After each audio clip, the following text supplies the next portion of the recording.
அதுக்காக செருப்பு போட்டுக்கணும், தண்ணி பாக்கெட்டு வச்சுக்கணும். சப்போஸ் டைவர்ட் பண்ணிட்டேன் அதில் போடுறீங்க.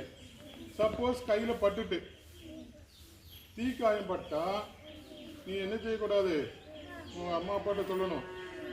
தோசை மாவு அப்ளை பண்ணக்கூடாது. தோசை மாவு போடுவாங்க விவரம் தெரியாமல். அந்த காலத்துலலாம் கிராமத்தில் அப்படி சொல்லுவாங்க, மையம் ஊற்றுவாங்க. இப்போ எல்லார் வீட்லையும் மை இருக்கா இல்லை தெரியல, ஜெல் பேனா தான் இருக்குது. மையும் ஊற்றிடக்கூடாது, மையம் ஊற்றுவாங்க, அது ஊற்றக்கூடாது.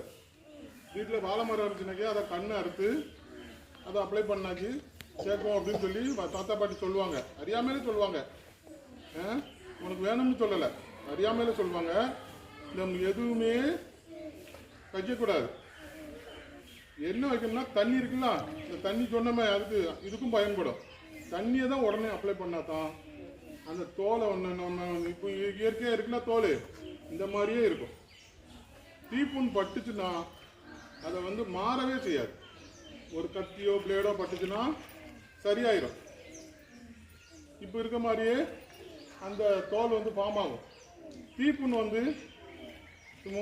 கன்னத்துலையோ எதுலையோ பட்டுச்சுன்னா நாளைக்கு அசிங்கமாக இருக்கும்ல. இப்போ எவ்வளோ அழகாக இருக்கு. அதனால என்ன செய்யக்கூடாது, என்ன ஊற்றிடக்கூடாது, என்னெல்லாம் ஊற்றக்கூடாது.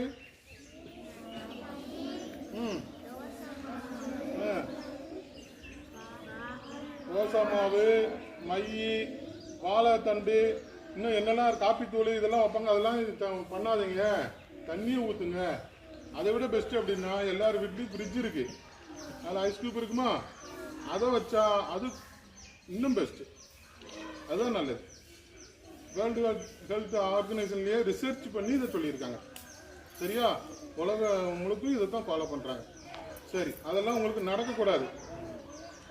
நடக்காமல் இருக்குன்னா நம்ம எப்படிலாம் சேஃபாக இருக்குன்னு சொல்லிட்டு தான் வந்திருக்கோம். அப்படி நடந்தால் இப்படி செய்யணும்னு சொல்லுங்கள். நீங்கள் உங்கள் அம்மாவுக்கு சொல்லிக் கொடுக்கணும். சரியா, அது போக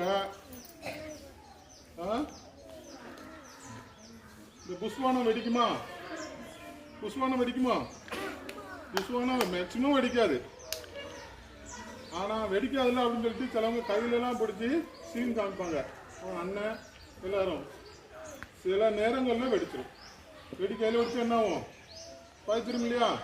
அதனால் அந்த மாதிரி ஆக்டிவிட்டிஸில் ஈடுபடக்கூடாது.